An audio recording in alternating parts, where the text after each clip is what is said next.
Well, hey everybody, John Retlin here, and these are my predictions for New Japan Pro Wrestling's G1 Climax 29 tournament. God damn it, I said I wasn't going to laugh at the G1 Climax name. Fuck, I am 38 years old and I am laughing so immaturely. My immaturity aside, I am very, very excited for the G1 Climax tournament. God, I'm going to keep saying it until I stop laughing. We're going to be here all goddamn day if I keep saying that. The G1. The G1 tournament has been established for, obviously, 29, so it's obviously the 29th year. Here's the whole deal with the tournament. There's blocks of wrestlers. It varies from year to year. For this year, there's 10 and 10. There's A block, B block. It's a round-robin tournament. One night has A block action. That's going to be the uneven nights, like 1 through 1, 3, 5, all that. B block is all the even nights. And whoever has the most points out of this round-robin tournament and everything out of all the 10 guys in each block will face off on the finals. And whoever wins that gets to get a title shot at the next Wrestle Kingdom, which will be Wrestle Kingdom 14. And personally, I enjoyed a lot of the G1 28 tournament. There were a few things I didn't like, even though I love the Tongans. And I love Bad Luck Fale, Tama Tonga Tangaloa. And I love him as a team. And I like what Fale can do in tag team matches, shouldn't be in singles matches.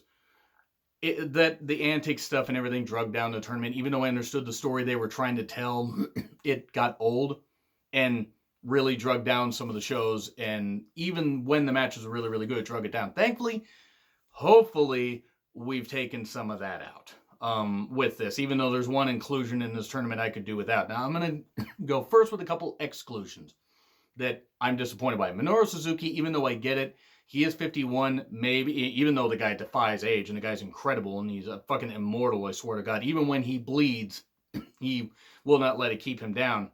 The guy's incredible in the ring. Maybe they decide, hey, we want to save you and Liger, have that happen on the finals, that kind of stuff, and if we give that away, then and I don't know if it's going to actually happen on the finals or not, but I think that match needs to happen. Personally, I would like to see that match happen at Wrestle Kingdom 14 as Liger's retirement match, but that would be a bit of a long build, even though New Japan's good with that.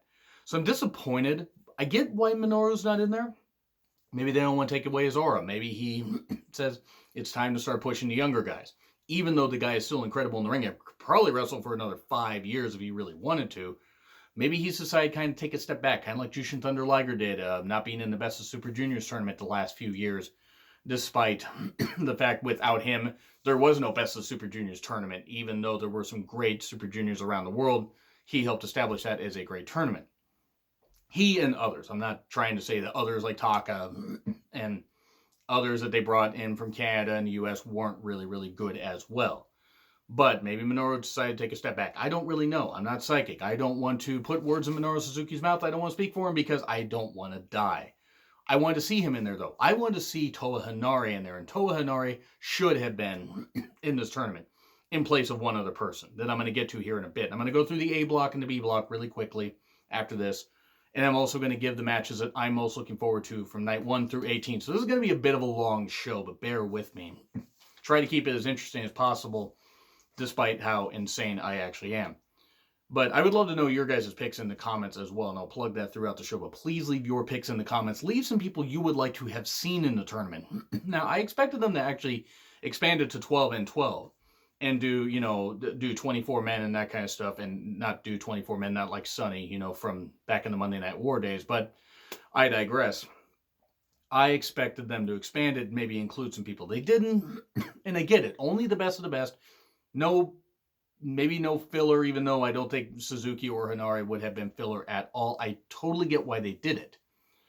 And they could have put Yoshihashi in there. Maybe they could put Chase Owens in there, and Chase Owens could have taken all the losses, because that's, quite frankly, what Chase Owens should be doing. Since I'm not the biggest Chase Owens fan, outside of him maybe being in tag matches. There's my weekly slight, slap towards Chase Owens just not being very interesting to me, even though I'm sure he's a nice guy. So we go with this. I want Henare in it, though. And the reason is because I feel that Henare has worked extremely hard since the first time I saw him, early on when I started watching New Japan Live again last year. And I've just been really impressed with the guy. I'm not saying he's going to win. I'm not saying he's going to win the G1 in the next 5 years. I don't fucking know. I mean, I would be very, very surprised if he did. But the guy is very, very good in the ring, has really grown on me. And I think is somebody they should push. And he seems fired up about it on Twitter. I follow him on Twitter. He's a great follow. Very, very dedicated to his work and getting better and everything. So I want to see what he can do as time goes on. But I still wanted to see him in this tournament. Even if he only got 4 points, it would have been like the Hangman Page role from last year, where Hangman Page had some great performances, but only got a few points. But it was great learning and everything. And I think that was one missed opportunity. But let's go with A block, which is the most loaded block out of them. So 5.5 minutes in, here we go. Kazuchika Okada, 8th consecutive appearance, 2012 and 2014 winner, and the current IWGP Heavyweight Champion. He will do well. He's not going to win. He's going to lose a match or two, which will mean, much like Omega last year, I think Okada's going to run through quite a few people, and then he's going to lose a couple matches, which will be feuds that will carry him into Wrestle Kingdom, where he won't lose the title, because I think he's going to drop it to somebody in A block here. You probably can guess who I'm picking out of A block if you've already seen the entrance. And one particular friend of mine that follows me, or that comments on my videos, like one of my subscribers, they'll probably be able to figure out exactly who I'm talking about. But Okada's going to do pretty well. Zack Sabre Jr., 3rd consecutive appearance, current Rev Pro British Heavyweight Champion. He will do very well as well. He won't win, but I think that Zack Sabre Jr. is somebody, he's going to be the guy to take over Suzuki-gun, kick Minoru Suzuki out, which is going to be in line with what happened with Kojima when Suzuki came back and kicked Kojima out of there. So Zack Sabre Jr., he's going to do well, and I want to see ZSJ and Suzuki as IWGP Heavyweight Tag Team Champions soon. I know that the Rev Pro British Tag Team Champions as well. But anyway, Hiroshi Tanahashi, his 18th appearance. I'm sorry for that pun. His 18th appearance, in other words. I'm sorry for that pun, but he has appeared in every G1. Pretty much, I mean, it's 20 years of the Ace, so I mean, it's like he's pretty much made every G1 since he really started to get hot and he was an up-and-comer and everything. If he makes it to 20 consecutive G1 appearances, I will be amazed. I think Tana's done by 2021. Which would mean that it would be 19 appearances. And I mean Wrestle Kingdom of 2021. But he's a 2007, 2015, and last year's winner in a great finals against Kota Ibushi. Great match. And then he went on to beat Omega. And thankfully they're bringing some stability back to the IWGP title, because Tanahashi held it for 5 weeks. Dropped it to Jay White at, what the fuck was it? New Beginning in Osaka. I don't know why that name blends together, or why that name escaped me right there. But then Jay White dropped it to Okada like less than 2 months later. And now Okada's held it for, he'll hold it for at least 4.5 months by the time they get, I mean, he might defend it at Royal Quest, but he's not going to defend it in G1. Tanahashi, though, is somebody who's going to do well, but he's not going to obviously do as well as he did last year. He's not making the finals. Kota Ibushi, 3rd appearance in 5 years. He's signed with New Japan. Kota Ibushi's your winner of the A block. So I'm not going to mention anyone else. I'm kidding. Kota Ibushi's going to win the A block, though. Then you got others. Evil and Sonata making both their 4th consecutive appearances in the G1. I'm very, very excited for that. At least it says Evil, 4th appearance in 4 years, which would be 4th consecutive appearance, and yet they listed Sonata as making his 4th consecutive appearance. I don't know why they worded it like that. I'm going with how they worded it on the New Japan site, and I know sometimes Japanese to English is a little bit confusing. Maybe it was translated wrong. Maybe I'm just an idiot and I just read things wrong, which is probably the case. But Evil and Sonata, so LIJ, yes, representing LIJ right there, will also representing LIJ. I got a few New Japan shirts. I need to get more. I only have 3 that I'm representing right now. Of course, the Okada shirt back there. But Evil and Sonata, they're going to be in. They're going to do well. Bad Luck Fale. This is where you could have put Toa Hinari in. I'm sorry, but Fale does not need to be. He's not interesting in singles matches. He's not. He seems like a nice guy. He's a good monster heel. He should not be competing in singles matches at his age with his mileage. And it's not even about age. It's about the mileage and the bumps and everything on his body. Some of the bumps he takes, like if he takes them over the top or if he lands like on the floor, he's clutching his knees, which I'm sure his knees hurt. It's got to hurt carrying that much weight around him. But don't put him in there. You need heels.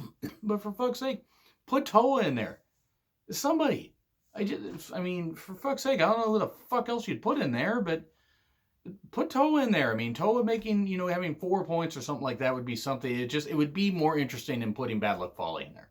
All due respect, Bad Luck Fale. Don't mean to bury him, even though I kind of just did.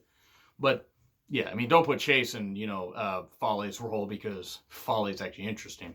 But then we get Lance Archer, first appearance in 5 years. By the way, Bad Luck Fale's 6th consecutive appearance. Hopefully this will be a little bit better. It won't be.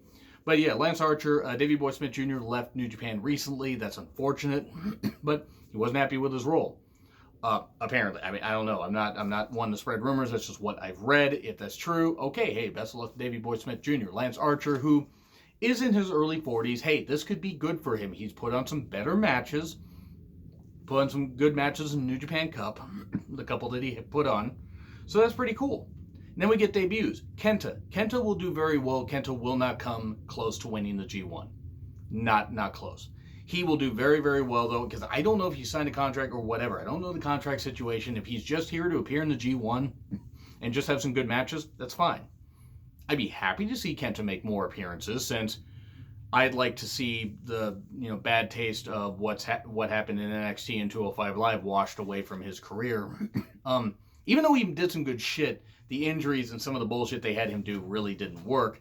And then also to fill out the 10th spot, even though this isn't ranked in any particular order, Will Ospreay, Best of Super Juniors winner and current IWGP Junior Heavyweight Champion. He has competed in the New Japan Cup, the Best of Super Juniors, and in this tournament, the G1. This is amazing. This is amazing. It just shows how Ospreay has been on another level. I know Ospreay's style isn't for everybody, but personally, he put on so many great matches in the Best of Super Juniors and even the New Japan Cup. You really can't find anything, bad to say about Ospreay. Okay, people are like, oh, he tweets some controversial shit. Okay, yes, he's also in his early 20s or his mid-20s. I'm not trying to bring age into that, but we also did stupid shit when we were younger. And while I'm not saying I agree with it, it seems like Ospreay has grown as a person. And hey, he's going to move to Japan because he loves it there. And he's going to make that his home. I guess him and B. Priestley, his fiance, girlfriend, are they married? Whatever. Good for them, regardless. But Ospreay making his debut, well, in the G1, that's really cool. And the current junior heavyweight champion, which is going to be interesting if anybody pins him, because there isn't anybody really here that's a junior. So are they going to say, hey, I pinned you, one of my stablemates will get that? Maybe, well, Zack Sabre Jr. Zack Sabre Jr. going for that, because I think he fits the Super Junior role. I think as far as weight, that would be an interesting match. So yeah, Ibushi. Ibushi's fucking winning it. He has to win the A block. After taking that freaking insane bump, and then that insane bump, and then that unnecessary bump on the apron, as we know, the hardest part of the ring at Dominion, against Naito, and losing the Intercontinental title back to Naito, that frees up Ibushi to win this. He has to. He's signed with New Japan. He wasn't signed last year. I get why they didn't go with him. He's signed. Go with him. Do it. If it doesn't work out after he wins the title at Wrestle Kingdom, you gave it a shot. The fans want it.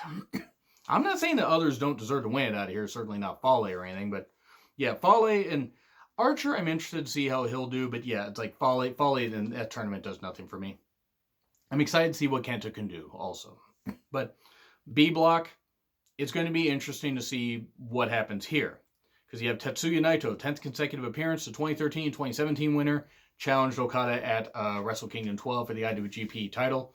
And he is the current IWGP Intercontinental Champion. Then you get Tomohiro Ishii, 7th consecutive appearance, current never openweight champion.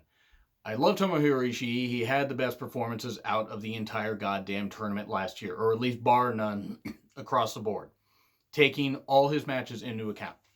Every single match was just fucking great. Even the ones that weren't, maybe that long, like his match against Omega stood out to me. That was one of my favorite matches of the tournament. It was absolutely great. But Ishii, I expect to do very well. Even if he doesn't get more than 10 points, he's going to do well here. Juice Robinson, 3rd consecutive appearance. Juice will get between 8 and 10. He'll do better than he did last year. Because they had the broken hand thing, and that didn't really go anywhere. Toru Yano, 13th appearance in 14 years. I think Yano's gained 12 points. If he plays it straight. If he doesn't play where he's cheating, I mean, except when he does a little bit like of cheating just to get a few wins, I think he's going to mostly not cheat, and I think it's going to work out just perfect. A lot of people have been down on B Block saying, oh, all the stars were in A Block. They got plenty of stars in B Block. But layering it like that, it's hard to kind of take people and put them here because you might have certain matches and certain feuds you're going with. So yes, B Block may not have as much star power, seemingly. But I think the B Block's going to deliver just as good a matches. One, you got Ishii and you got Hiroki Goto, who was the 2008 winner. It's his 12th consecutive appearance. Goto and Ishii are in the same block. The world is going to fucking explode, and I'm here for it. And then we get Jay White. Second consecutive appearance. He appeared last year, did very, very well. Did end up, failing to win it. Jay White will not win. He could. I just don't think he will. And if he does, he ain't winning the G1. Because Ibushi's going to win the G1. Because if Ibushi doesn't win the fucking G1, what the fuck are we even doing here? And then we get debuts. We get Jeff Cobb debuting in G1. I love Jeff Cobb. Got to see him live. Got to meet the guy. Got to put over his match against Hiroki Goto at the G1 special last year in San Francisco, which he appreciated. But Jeff Cobb's flat out ridiculous. If it does not work out in Ring of Honor for him to wrestle there, he should be in Japan. Fucking hell, they're gonna love him. He is like if you took prime Dr. Death Steve Williams and prime Terry Gordy and mix him with a bit of Scott Norton. And just more agile. And I'm not saying that any of those guys weren't agile. Mobile, agile, hostile, god damn it. That's a song, I think. Anyway, moving on. Cobb would just fit right into New Japan. And he would be absolutely perfect. I mean, it depends on what he wants to do, but Cobb, his style, tailor-made for Japan. And he's in his mid-30s. I mean, he can go where the fuck he wants. I would just love to see him in Japan. The guy's just fucking incredible. Shingo Takagi, he wants in. And he is there. And 10 points. I think 10. I know I'm throwing out a lot of points here, and there are going to have to be people at the bottom. I think Cobb's going to finish below Shingo because Cobb's signed to Ring of Honor currently. So Shingo will finish above him. But I think the both are going to be putting on some great matches. You get Taichi in there, representing Suzuki-gun in the B block. I hope he doesn't win too many unless he's going to play it seriously and not do all the cheating. Because Taichi's actually not that bad in the ring. But he doesn't... His shenanigans get a little annoying. And I know that people are saying, oh, but you're a fan of Yano or whatever. I find Yano funny. Taichi, I do. When Miho's there, I am fully in favor of Taichi winning because then Miho's happy. And I like seeing Miho happy. And if you don't like seeing her happy, the fuck is wrong with you? Fuck you. Kidding. If you're not a fan of her, it's cool. But Taichi, if Miho is there more often, I am for it. And I think she should only appear there if he's going to win. And then if he doesn't win, she's not there. But Taichi's probably going to finish the lowest out of all these guys. I know that sounds mean, but it is his first G1. And then Jon Moxley, current IWGP United States champion, and fresh off of that great match against Juice Robinson at the Best Super Junior Finals, and then taking Shota Umino under his wing. You just know that he took Shota home, and Renee's like, Renee's like, what the hell? And Moxley's like, can we keep him? I saw that floating around on Twitter, and I just ran with it because it's just so funny. But if you get a chance, check out New Japan's YouTube channel. Or just Google or just search on YouTube, Jon Moxley, New Japan. Look for the thumbnail where Shota just looks like he's fucking just dead to the world because he got beat up by Jon Moxley, but then Jon Moxley took him backstage. And it is the best fucking 2 minutes you will enjoy. And it's only I think about minute and a half maybe. Of him just having just the best banter with Shota without saying anything, and Shota just being a freaking just dead to the world. But it's gonna be great. Moxley, I think, is going to do very well. Moxley he'll lose a couple matches because he is signed to AEW, though he apparently has a contract much like Chris Jericho where he can appear in New Japan if he wants. Because it seems like AEW is not going to focus as much on house shows right now, and they're going to focus just more on TV, which is fine. Because then it gives everybody a chance to work. They can rest their bodies, but also they could be kind of an inclusive, all-inclusive. And I'm not talking about Sonny Kiss or Nyla Rose. Great on both of them. Pride shirt, by the way. Pride Month. I'm going to leave that shirt up there all year, by the way. I'm just going to have to just nail it into my head because, you know what, I'm going to represent my, and respect my friends and family members in the LGBTQ community. But not just inclusion like that. I mean, just inclusive like, hey, we're going to work with other promotions and stuff like that. All Elite Wrestling should be a moneymaker, and Moxley's going to be a big star for that. But him appearing in the G1's a big deal. Now, he's not going to appear at the Dallas show, and I don't know what the deal is. I don't know if it's a contract situation or he just didn't want to go. Who knows? Maybe he's busy that day. But him in the G1, they're going to give him a lot. Tetsuya Naito's going to win, by the way. Naito is going to win. And you know why Naito's going to win? Because we need Naito versus Ibushi again, because I need to be terrified watching every single minute of that match like I was at Dominion. But then Ibushi wins. And Ibushi, even though he lost the title, ultimately gets the G1 the G1 trophy. Unless you have Jay White get to the finals. I'd be okay with Jay White versus Kota Ibushi, but I think Naito. So it's going to be Kota Ibushi, A block, Naito and B block. And Kota Ibushi is going to win the G1.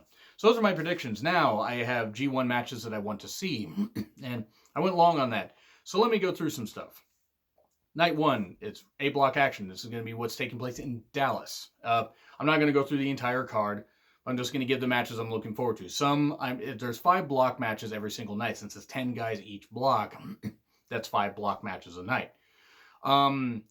Night 1, Ospreay versus Lance Archer, because I think they could have a good match, much like they did in the New Japan Cup. Sonata versus ZSJ, they could have a very good match. Agility versus submission skills. Ibushi versus Kenta, yes, please, more of this.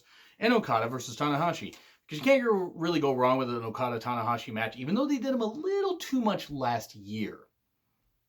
I got why they did, and I think that what's going to happen is after Okada loses the title at Wrestle Kingdom 14, because Ibushi's beating him if he wins the G1, you're going to have Okada and Tanahashi team up and take the tag team championships from whoever the champions are. But those are the matches I'm looking forward to. Then night 2, Juice versus Shingo, because I think it's going to be pretty interesting. Ishii versus Jeff Cobb, because I just want to see big guys hit each other repeatedly. And then Yano versus Naito. Antics versus antics. Because Naito's really, really good about doing some antics with being tranquilo, and that's how it's said. And I know that JR Southern, he said it wrong, but it's always tranquilo. God damn it, JR. But cultural thing, whatever. Yano's antics, I think Yano could surprise Naito here. This could be one of the few losses that Naito will take. One of maybe 2. And I think it's going to be pretty damn interesting to see. Naito will probably win, but still. Night 3, back to A-block action. Ospreay versus Sonata, yes please. Okada versus ZSJ, they had a great match at Sakura Genesis last year. Tanahashi versus Kenta. It's pretty bad when Kenta's the less broken down of the two. And then Ibushi versus Evil. That one's kind of borderline because I don't know how good that one's going to be. And I mean, obviously, I don't know how good any of these matches are going to be, but that's what I'm looking forward to. B block, night 4, only 2. Jeff Cobb versus Jon Moxley.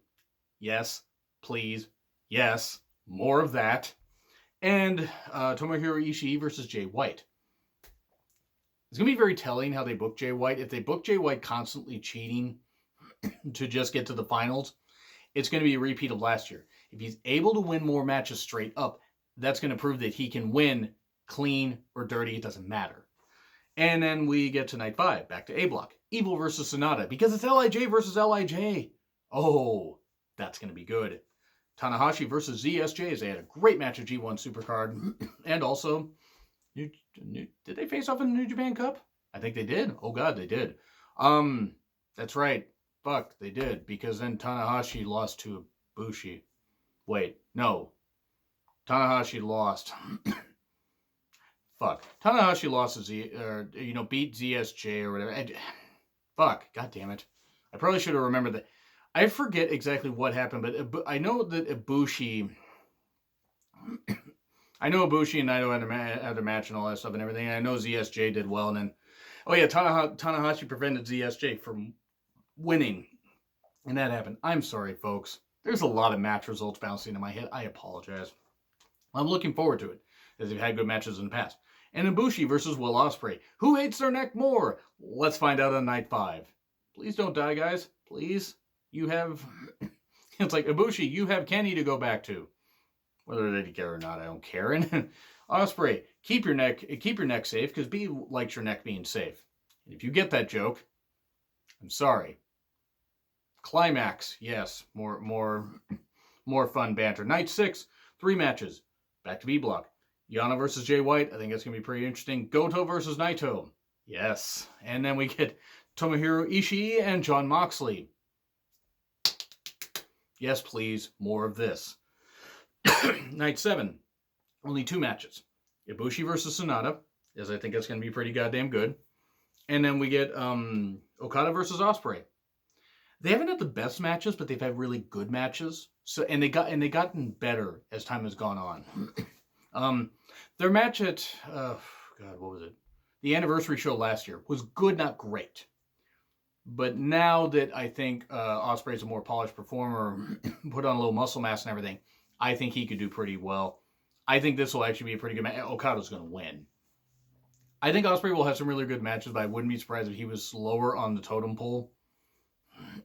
As far, or maybe middle ground. I don't think he's going to do as well as some people think. And he doesn't really need to, because he did well in the New Japan Cup. He won the Best of Super Juniors. He beat Dragon Lee. And you got to build a feud with him, eventually with Hiromu. Please have Hiromu return on the G1 Finals. Please have Hiromu return. Then we get back to Night 8. More B-Block action. Moxley versus Shingo. Oh, yes. Dragon versus the Death Rider. And Tomohiro Ishii and Tetsuya Naito. Yes, Chaos versus LIJ. Night 9, A-Block action. Tanahashi versus Sonata, and Okada versus Kenta. Oh, Kenta. Oh, Kenta, my Kenta. I don't know what I'm saying anymore. Night 10, B-Block, Naito versus Jon Moxley, Goto versus Yano, and Juice versus Tomohiro Ishii. That's 3 pretty good matches. Now, granted, there's 5 block matches, like I said, every single night. But there are certain ones where I'm just like, you're noticing nothing from Fale here, because I'm sorry, I just don't think Fale is going to have very interesting matches. Archer probably will. I mentioned one of Archer's matches earlier, but who knows. It's like Night 11, back to A-Block action. Ospreay versus ZSJ. Kenta versus Sonata. B-Block for Night 12. Cobb versus Shingo. Yano versus Moxley. That one is probably going to be the most interesting one, because you're going to see... You know how Moxley feels, but Moxley can do comedy, his version of comedy, and Yano, when he plays a serious, actually is a pretty damn good wrestler. It's kind of like Taguchi. And then Taichi versus Jay White, just to see who the fuck can out-heel the other. Ishii versus Goto. Their match, I believe they had a match, if I remember right, at last year's G1. I don't remember if it was A or B. I don't remember which block it was. But I remember watching it just like, sweet Jesus. Just watching just how they freaking murdered each other. It was just absolutely incredible. Ishii is just... I wish both these guys would get a shot at the IWGP Heavyweight Championship. I think Goto might have held it before. I'm trying to remember my New Japan history, so if Goto has held it before, and I can't remember when, I apologize. Ishii I'd like to see, but they're both upper mid-card guys. That's where they're going to be for the rest of their career. I mean, they're both well-established anyway. Night 13, A-Block, ZSJ versus Lance Archer. I think it's going to be interesting, size versus submission skills. Tanahashi versus Ibushi. Rematch of last year's G1 Finals. Ibushi, please don't kill your neck. I'm saying every time. And Tanahashi, please retire in the next 2 years. You're the fucking ace. You deserve to stay at home, raise your kids. You've given the fans everything and then some. He is basically being held together with strings and bits of tissue paper at this point and stapled together because he's beat his body up so much because he's fought through so many injuries. And then also Okada and Sonata. So they had a great match to close the finals of the New Japan Cup earlier this year. B-Block, Night 14, Tomohiro Ishii versus Yano. Antics versus just Ishii with no neck and no sense of humor and just wants to beat the piss out of you. Hopefully not the piss out of it, because we really don't need to see that. Otherwise, that's going to be on that Yano BTR, or that'll be the new Yano t-shirt. Yano pissing himself right there. The show's gone a little weird. Goto versus Jeff Cobb, rematch of the G1 at the Cow Palace special match last year. I would like to see that. I would like to see that again because both these guys, they're a year better. Even though both guys obviously have a lot of miles on their body, Goto more than Cobb. I would love to see it. And plus, guys are just two big lads that can really move well and are super agile. Cobb more so, but still, these guys do great. Moxley versus Jay White. Death Rider versus the Switchblade. If this match is not locked in on your guys' schedule, if every single New Japan fan that doesn't have to be at work or isn't like deathly ill, if you're not watching this live, and I'm going to be watching as many of these live as I possibly can. I might have times where I might have to watch some on delay due to work and everything and due to commitments, but and I don't remember what it is, but it's like a couple of the nights are going to take place the 27th and the 28th. So I think we're right around that time. Or actually, I think it was a little bit earlier. Where I'm going to be going to 2 to 5 Northwest Wrestling shows, where I actually will get to meet Tama Tonga. He's going to be at both shows. To say I'm excited would be an understatement. So I might have to watch one of those on delay. Or both of them on delay. Who the fuck knows? Actually, probably watch one on delay. But I digress. If you're not locked in, though, to watch Jon Moxley versus Jay White, fucking hell. This is going to be... It's going to be probably about 10, 12 minutes. It's probably not going to be very long. But it's going to be one hell of a match. It's just going to be antics, the heel tactics, all this stuff. I can't fucking wait. And I think White's going to go over. Which I would not be surprised by. It would give White a great win. And it would show, like, Moxley is willing to work with younger guys. Even though Moxley's still fairly young. Putting over Jay White would be something else. And then also Naito versus Shingo to end Night 14 as matches I'm looking forward to. Night 15 for A Block. Ospreay versus Kenta. I mean, come on, what else do I need to say? Ibushi versus ZSJ. They've always had great matches. Okada and Evil. Chaos versus LIJ. And then we get B Block, Night 16. Cobb versus Naito. I think Cobb could win. I think Cobb could win here because Naito will be comfortably in the lead. And this could end up where Naito has a little bit of a, kink in the armor or whatever. And, a little bit of damage to him. And then he has to win on Night 18 to finish off his, journey to get to night, to night 19, the finals. I'm sorry for stumbling, by the way. This is a bit of a long video, and I'm also a little tired. Also, it's a lot to cover. Let me know your guys' favorite matches or matches you're most looking forward to in the comments. But anyway, Cobb and Naito. Goto and Moxley. That's going to be great. Ishii versus Shingo. I think Shingo's going to beat Ishii here. I think it'll be a good way to show that they have faith in Shingo after Ishii has gotten some good wins here. Final night of A Block action. Night 17. Okada versus Ibushi. Tanahashi versus Ospreay. Kenta versus ZSJ. Ibushi should beat Okada here. Just to see what it will be like if, they get a pop. Like how much of a pop they get when Ibushi beats Okada. Because now, mind you, Okada could win the tournament and select Ibushi as his opponent. But I almost think that would be a little bit too predictable. Okada can take a couple losses. It would actually mean something for Ibushi to win here. And then, but who knows? They might have Okada win. Ibushi still wins the block. Or Okada wins it. Who the fuck knows what's going to happen? I still want Ibushi to win. I want to see that pop after he came so close last year. Final night of B-Block action. Night 18. Juice versus Moxley. Very interested. Rematch from Dominion. Ishii versus Taichi. Since they had a great match at Dominion. Goto versus Shingo. And Naito versus Jay White. So yeah, those are the matches I'm most looking forward to. Thank you guys, by the way, for putting up with this long video. I tried to cram as much in there as I could with some jokes and some banter and everything. But let me know how do you guys think this tournament field looks? Do you think it's going to be better than last year's? Even though last year's had some incredible highs, did have the stuff with the Bullet Club and everything that I didn't care for, even though I like all those guys.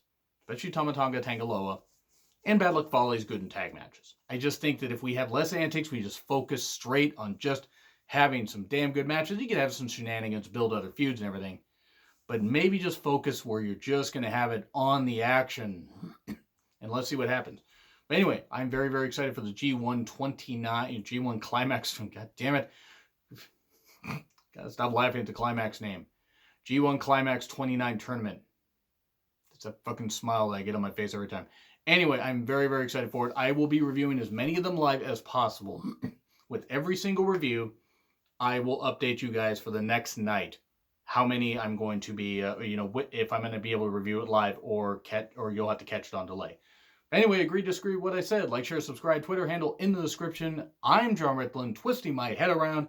I will see you for the G1.